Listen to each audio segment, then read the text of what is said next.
Penduduk Sarawak harus bersatu bagi memastikan setiap agenda berkepentingan rakyat yang dirancang kerajaan negeri dapat direalisasi. Perinciannya bersama rakan penyampai Bumawin. Silakan Buma.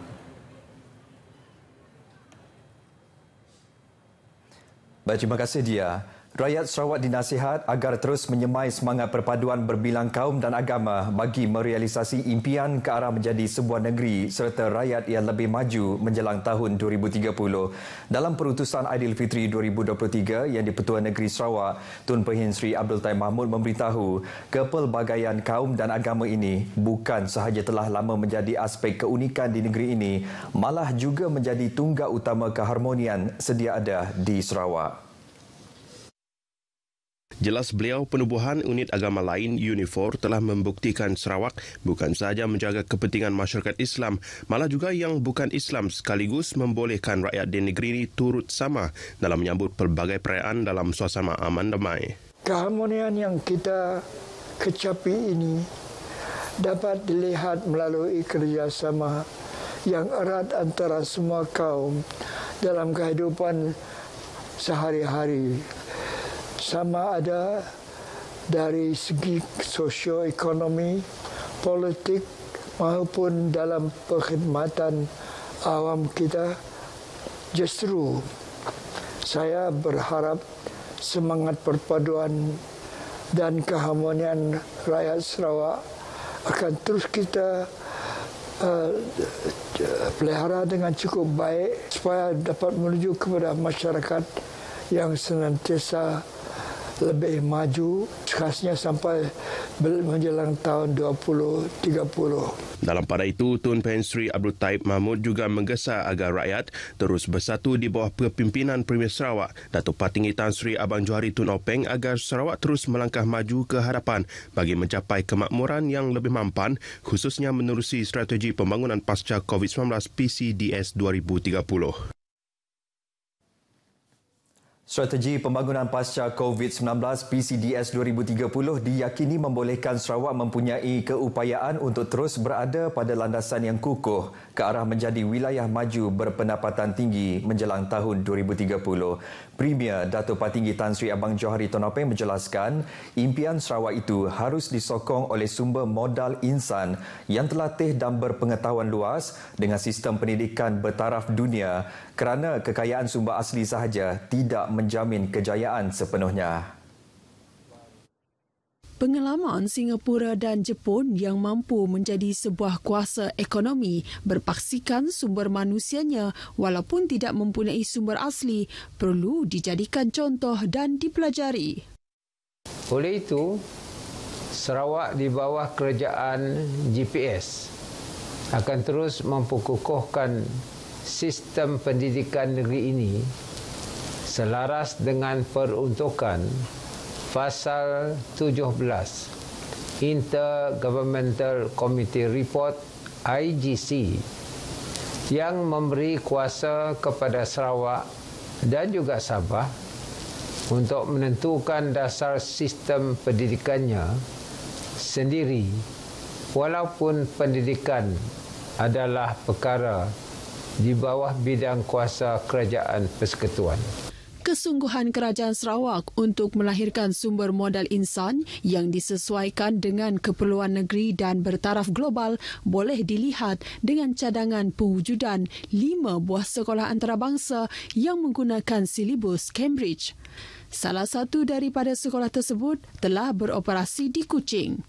Sarawak juga mempunyai 4 buah universiti yang dimiliki melalui Yayasan Sarawak iaitu Universiti Teknologi Swinburne, Universiti Curtin, Universiti Teknologi Sarawak dan ICATS University College selain Pusat Kecemerlangan Teknologi Sarawak Sentex. Premier Sarawak menyatakan demikian dalam perutusan Hari Raya Aidilfitri 2023. Saya dan isteri mengambil kesempatan ini untuk mengucapkan Selamat Hari Raya Aidilfitri. Maaf zahir dan batin. Baik, dalam pada itu Datuk Patinggi Tan Sri Abang Johari menegaskan perpaduan adalah asas kepada keharmonian dan pembangunan sesebuah negara. Sebaliknya, perpecahan, perbalahan dan pemusuhan pula hanya akan membawa kehancuran dan kemusnahan.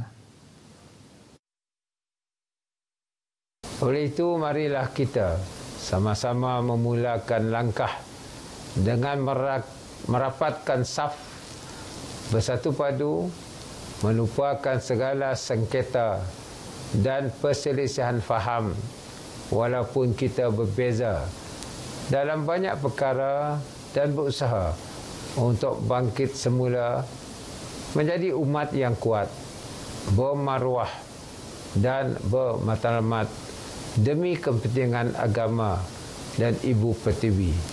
Menerusi perutusan Hari Raya Aidilfitri 2023, Premier juga menyuruh agar umat Islam terus menghayati nilai-nilai murni dalam ajaran Islam seperti jujur, bersatu padu, berbaik sangka, tolong-menolong dan sentiasa sedia untuk memaafkan.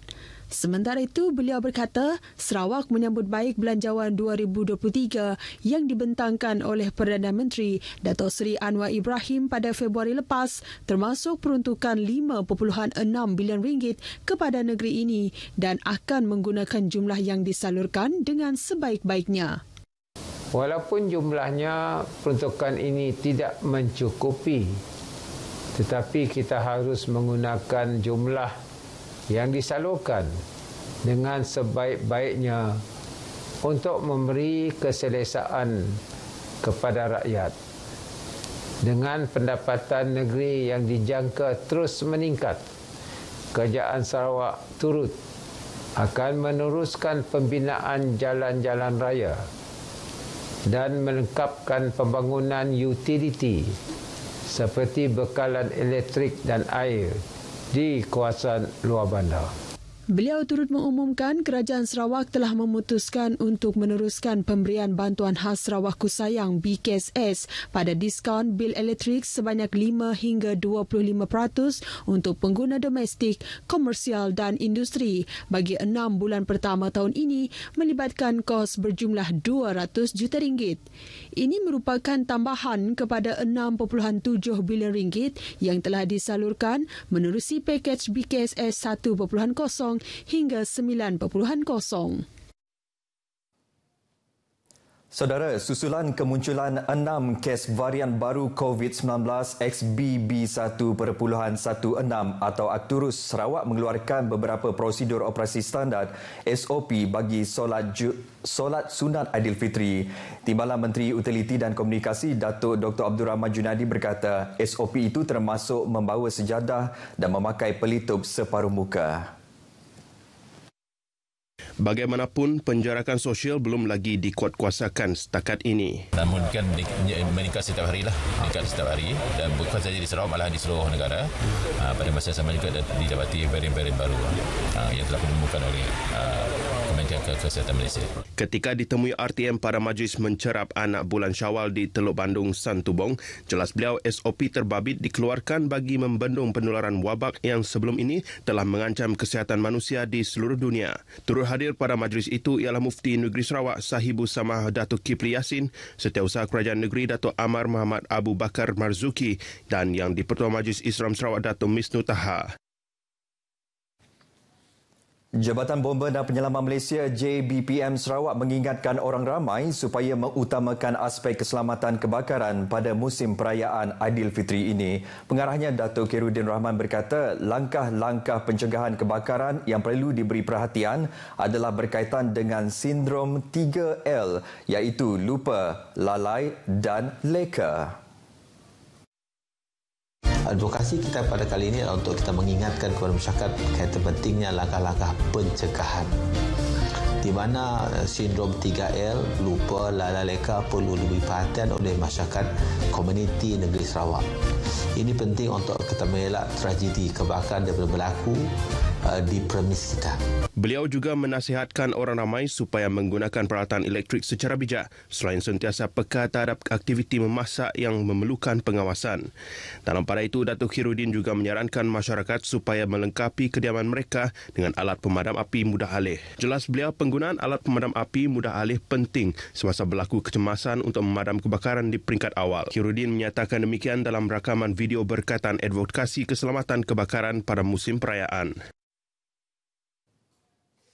Baik, saudara, perkongsian itu tadi mengakhiri berita dari Sarawak. Salam Malaysia Madani. Kita kembali bersama Dia di Angkasa Puri. Dia, silakan. Baik, terima kasih Buma langsung dari Sarawak. Baik, saudara, berita wilayah berehat seketika kembali lagi selepas ini.